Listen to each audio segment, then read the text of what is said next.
última sesión.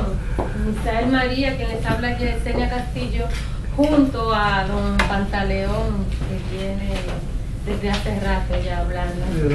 Entonces, aquí vamos a ver ya en estos minutos que nos quedan, tratar como siempre algunos de los temas que nosotros siempre queremos compartir con ustedes.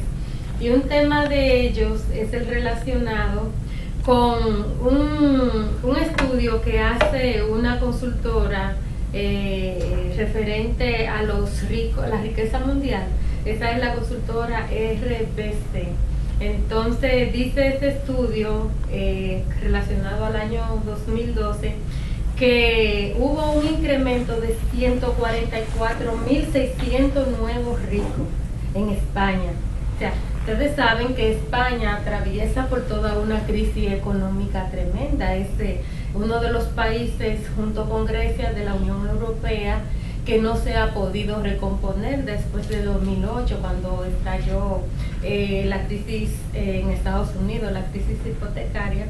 Y sucede que mientras hay más despidos, más clase media bajando sus niveles, descendiendo, personas perdiendo las casas, personas sin acceso, sin derecho a algunos beneficios que tenían anteriormente en ese país, sucede que la riqueza de aquellos que ya eran ricos se ha ido concentrando y ha ido aumentando. Entonces, son nuevos ricos. No todos nuevos ricos. Estos son nuevos millonarios, aparte de lo que eran ricos a nivel global, que han incrementado aún más su riqueza. 144.000 personas. Así es. Con relación al 2012, estos nuevos ricos se incrementaron, o sea que tuvieron más de $1 millón en activos. Esos son los nuevos ricos, un 5.4%, pero en la población, a nivel global, las personas que eran ricas, que pudieron seguir aumentando su riqueza, creció en unos 12 millones, o sea, unos 12 millones de personas que han seguido incrementando su riqueza. Así que mientras el mundo entró en una crisis generalizada, es decir, en estos últimos 2 años de 2008, cuando empezó la crisis,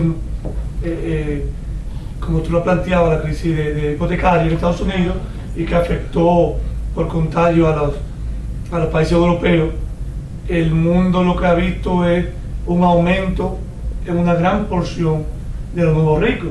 Es decir, la riqueza de los más ricos ha aumentado casi un 9% del mundial. 9.2%, así es. Sí. Un 9.2% del mundial ha aumentado.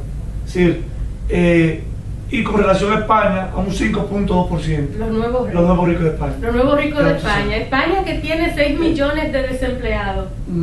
España, que ha visto que la población que había adquirido una vivienda y que regularmente la pagaba, como no tenía empleo, no tenía cómo pagar, los bancos se quedaron con todas esas viviendas.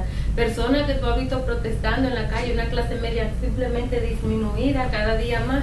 Entonces, si la media está disminuida, ¿cómo estará la baja? Ella muy pobre. Sí, así es. Sí, entonces, hay un caso que uno lo lee y uno dice que cómo puede ser. Sucede que hay una familia en España que tenía un pequeño negocio, una esposa, el esposo y un hijo de unos 12 años. ¿Qué sucede? A raíz de la crisis, la empresa se va a la quiebra. La empresa de agua, el pequeño negocio familiar, con el cual podían pagar su casa que tenían hipotecada en el banco y que le habían pagado la mitad ya de lo que habían tomado en préstamo. ¿Qué pasa? Al perder el pequeño negocio y el dueño, el jefe de la familia se emplea, la finanzas, o sea, el organismo que tiene que ver Hacienda, como le llaman, que es el que te cobra. En este caso, impuestos internos nuestros. Impuestos internos, sí. Impuestos internos, se llama Hacienda en España. Regularmente le está cobrando porque le debe 17.000 euros. O sea, que no pudo cumplir con sus compromisos fiscales. A raíz de que él quebró su negocio, no tiene cómo pagar y perdió aún así también la casa. O sea, es una persona que es insolvente completamente. Ese señor, como no aguanta tanta presión, se suicida. Deja a su esposa con su niño en la orfandad. ¿Qué pasa? Hacienda le cobra al niño la deuda de su papá. Le está cobrando los 17.000 euros que todavía debe que todavía el papá que murió, que se suicidó porque no aguantó la presión. El niño también. Bueno, eso es un niño con 12 años que ya heredó una deuda de su papá. ¿Tú te imaginas a dónde ha llegado ese país?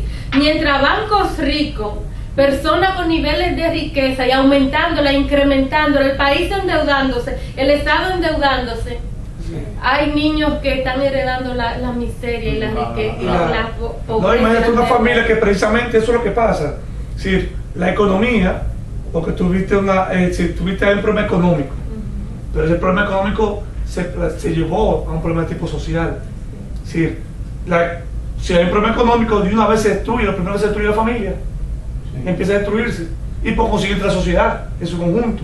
Esa familia, por 17.000 euros, o ya tiene el jefe de la familia, el padre, en este caso suicidado, el niño traumatizado, la mujer desesperada, porque sí, claro, porque imagínate no puede tener sin empleo y sin nada, con el esposo que le pueda, y viviendo quizás de la caridad pública, o de algún familiar que pueda. Sí, esa es la realidad, la penosa realidad que está sucediendo, no en España, y no toda España, que ese es el problema, sino la España trabajadora, los trabajadores, los obreros, la clase media que de algún modo ha podido lograr conseguir ciertas cosas, más sin embargo no la otra España, sino un 5.2% es mucho más rico de los anteriores millonarios. Entonces, ¿cuáles serán las razones o una de las razones? Porque mira, existe más alimento y más comida en el mundo. Entonces existe más dinero también en el mundo. Pero entonces también existen más personas en el mundo con hambre. Sí, ha aumentado el hambre, a pesar de lo que dice la FAO. Sí. Entonces, ¿qué está ocurriendo en el mundo? No sé, pero yo observando, viendo un documental de la fábrica más grande de papel que existe en el mundo, que me parece que está en Suecia. Esa fábrica de papel tiene más de 20 kilómetros de tamaño. Sí. Y produce toda la cantidad de papel que le sea solicitado en cualquier tiempo. Ahora, ¿qué pasa? En esa fábrica de papel, para todos los periódicos del mundo, esa fábrica solamente tiene 36 obreros. Entonces, tú ves que enorme maquinaria, claro, que están siendo operadas con una persona o dos. Son operadas con una persona. Tú ves que la cámara, y a medida que van poniendo, explicando la parte, porque es un programa muy interesante cómo se hace. Van observando, hay más eficiencia en la producción. Van mirando eso y se va cada quizá 10 o casi cada kilómetro aparecen dos personas, quitándole, haciéndole con un palo o una cosa para que no se para que no se ataque eso, la máquina, simplemente de supervisión. Si ellos fiscalizan la máquina. Entonces, unos tipos de robot que hacen maniobra que uno dice, pero parecen gente, moviendo, tapando una cosa, tapándola y tapándola de aquel lado y volviendo a tapar de este lado, ¿ves? Y además de eso, como a través de que le echan madera, echan madera, pero la madera que echan inclusive es una madera que que tienen que quitar la cáscara, porque si le dejan la cáscara sale el papel de otro color. Sí. Entonces la máquina esa tritura el árbol, tritura a una cantidad, a un tamaño, porque lo lleva a un nivel a un tamaño la cosa, la tritura esa, quita la cáscara, sigue por ahí, lo va triturando, cortándolo en pequeñas partes, y sucesivamente así hasta que sale el papel. Cuando el papel sale con algún defecto, regresa nuevamente al mismo proceso anterior que tenía. Entonces lo recicla. Yo pienso que el mundo, los dueños de esa fábrica reciben todo el dinero del mundo. Y aumentado, no, eso no pasa. Sí. Entonces, de esa fábrica que antes, no lo dice eso, pero posiblemente cuando se cientos de obreros, tienen que haber miles de obreros, sí. La mayoría. Entonces, esa máquina han desplazado a esos obreros. Sí. Han desplazado esa mano de obra. Perfecto. Lo han desplazado. Pues las máquinas han desplazado en este caso los hombres. Ahora, ¿qué ocurre? ¿A dónde han ido esos hombres? Esa es la zona. ¿Dónde han ido? Están haciendo personas desempleadas. Personas desempleadas, por ejemplo, la sociedad, el gobierno del bienestar, etcétera, le da durante 3 o 4 meses, si lo sacan del trabajo, le dan una cantidad de dinero, pero lo tiran a la calle, de ahí viene llega una forma de fin del trabajo de la manera que uno lo veía anteriormente, ya no existe. Entonces, el trabajo total. ¿Qué pasa? El dinero que produce la plusvalía, que produce esa cantidad enorme, imagínate, de papel, que con cheque se queda un reducido número a 4, 5, 10 que son los socios, que son los dueños de esa empresa. Estamos hablando de lo que es eficiencia en producción y abaratamiento también. Porque ya no tienen esa gran cantidad de personal, de mano de obra. Porque ha sido el conocimiento puesto al servicio de la producción. Entonces, ¿qué pasa? Esa producción realmente dan papel del que le dé la voluntad. ¿Qué tipo de papel quieren? Aumentan, traen, mandan ese papel a toda la parte del mundo. Entonces, 15, 20 o 30 o 4, que 100 personas, constituyendo a miles de personas, no reciben el beneficio de la producción, de esa producción. Y maquinaria sustituyendo a las personas. Entonces la maquinaria han sustituido a propósito de eso y del desempleo. Eso de momento se lleva un ejército de personas fuera de la producción. Fuera de la producción. Fuera de los medios. Fuera de los beneficios. Pero yo le voy a decir a ustedes, ahí se está diciendo, aquí en República Dominicana, se va a hacer el túnel que va a seguir para la segunda línea del metro. Entonces, ese túnel lo va a hacer una máquina, máquina enorme, que trajeron. Entonces, ese el nombre, Comesola. Bueno, esa máquina se va haciendo ese túnel. Ese túnel realmente va a facilitar el transporte, todas esas cosas, pero al fin y al cabo no va a beneficiar, porque la construcción beneficia a miles de personas. Pero ese tipo de construcción en que una máquina manejada por una persona o 2 o 3 y un poco de agua, o muchas veces automatizada también, y usted ve cómo van poniendo, esta misma máquina va poniendo los grandes bloques de cemento, de soporte. Entonces, donde antes podían haber miles de trabajadores, ahora hay 15 o 20. Entonces, es lamentable. Tal vez eso esté marcado dentro de las medidas drásticas que tienen que tomarse, porque si usted analiza, esta mano de obra regularmente viene del mercado haitiano, o sea, son ellos los que pican, los que hacen esos trabajos tan duros, tan los dominicanos hacían. No digo que no, también afecta también. Porque no podemos enfocarlo simplemente en la parte dominicana. Estamos hablando de mano de obra. Yo hablo de desplazar. Estamos hablando del concepto del desplazamiento de la mano de obra. ¿Es malo la producción o es bueno? La cuestión es el fin de ese trabajo. O sea, mientras que el trabajo es social, los beneficios son individuales. Ahí es que entonces esa contradicción, enorme contradicción. Ahora, ¿qué ocurre? Si se dedicara la mayoría del dinero y la mayoría de las cosas hacia la producción de alimentos para el mundo no tuviera esa situación que hay.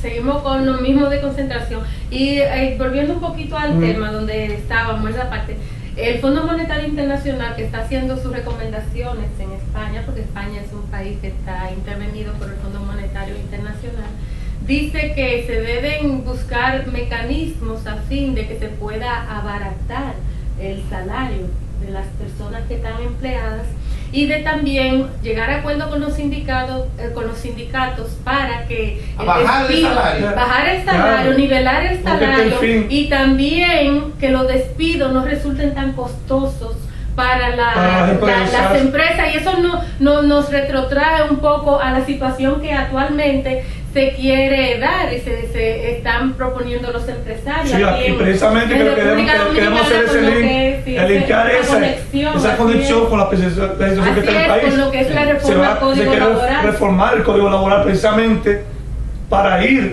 una de las cosas que quieren los puntos fundamentales, según lo dice el mismo Pepe Abreu, presidente del Consejo Nacional de la Unidad Sindical, es de quitar la cesantía laboral, las prestaciones laborales, que supuestamente eso es lo que está encareciendo la capacidad productiva de las empresas dominicanas. Sí. ¿Tú me entiendes? Es decir, por ahí es que viene el asunto, porque estamos dentro de un nuevo y una nueva, digamos, nuevo orden. Sí, del neoliberalismo, en el más sentido de la palabra. Como lo último. Sí, porque así es que está tratando de concentrar la riqueza en la menos cantidad de personas posible, como te lo digo. Mientras la producción es social, la ganancia es individual. Es decir, si nosotros podemos, por la vía del Estado, de querer, y que ayer precisamente Amarante Baré, mismo comité político del PLD, planteaba muy enérgicamente de que ese código laboral, bajo todas las circunstancias, hay que defenderlo y tratar de que los empresarios mejores conquistas porque ha sido, y él lo dio literalmente, ese código laboral ha sido producto del trabajo, del esfuerzo, de mucha sangre, de mucho sudor que le ha costado al pueblo dominicano, los obreros. Lo que hay que mejorar esas condiciones. Y en cuanto, como tú planteas precisamente ese día, como el Fondo Monetario lo que existe y la única razón de ser de ello, de esa institución, es mantener el capitalismo mientras más salvaje es, mejor. Y mientras puede explotar y exprimir a los pueblos, mucho mejor. Porque no se trata de darle beneficio. Ellos no hablan de, ¿cuáles son las rentas que dicen? Aumenten la luz en el país, aumenten el impuesto, aumenten los impuestos, rebajen los salarios. Esas son las únicas. ¿Pero y con qué? ¿Para qué? Para que les paguen los pueblos a ellos, que ellos son los que prestan. Y por un lado, y por otro, para mantener simplemente las ganancias de los que están ganando mucho más, sin importar que subsisten gentes, hombres o mujeres, o los niños tengan que pagar la deuda que contrajeron sus abuelos hace muchos años. No, eso ¿tú me entiendes? Entonces, situación esas son las, y tendríamos diciéndolo en palabras, como diría Cristina Kirchner, que cualquier consejo que dé el Fondo Monetario hay que hacer todo lo contrario. Pero fíjate una cosa, vamos que ayer de la actividad del señor. Bueno, pero la cuestión era sobre la charla de Amarante Baré. Sí, muy bueno. Año de la victoria, Danilo Medina. Hay una cosa importante que yo creo que debemos comentarlo mañana. Sí, mañana. Es con relación a que el pueblo dominicano debe formar fila para apoyar las medidas que pueda tomar Danilo Medina con relación al sector eléctrico, porque en verdad nosotros no podemos continuar en la situación en que estamos viviendo. Esas son las nuevas batallas. Y a ustedes, como siempre, las gracias por permanecer con nosotros en esta hora de programa. Estuvimos Misael María, don José Pantaleón, y quien les habló también a ustedes, Yesenia Castillo. Mañana estaremos nuevamente en otra entrega de este subprograma Tiempo de